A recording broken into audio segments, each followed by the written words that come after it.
They also claim to have a better battery lifespan, meaning that the battery stays healthier for much longer than your average phone.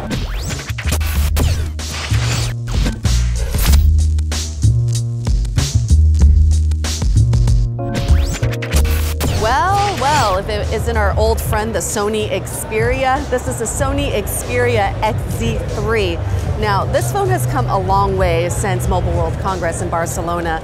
There's some notable features I want to talk about. One is a much better HDR OLED screen, deeper blacks, more vibrant colors, more depth, so it's beautiful to look at. They also claim to have a better battery lifespan, meaning that the battery stays healthier for much longer than your average phone. We all know that when you have your phone for like a year or two, the battery starts dying and it starts getting, not so great, and your phone doesn't last as long. They're claiming that their phone won't do that. Another notable feature I can tell so far is that it's got a technology called X-Reality for mobile, where it up-converts your current images into near HDR quality.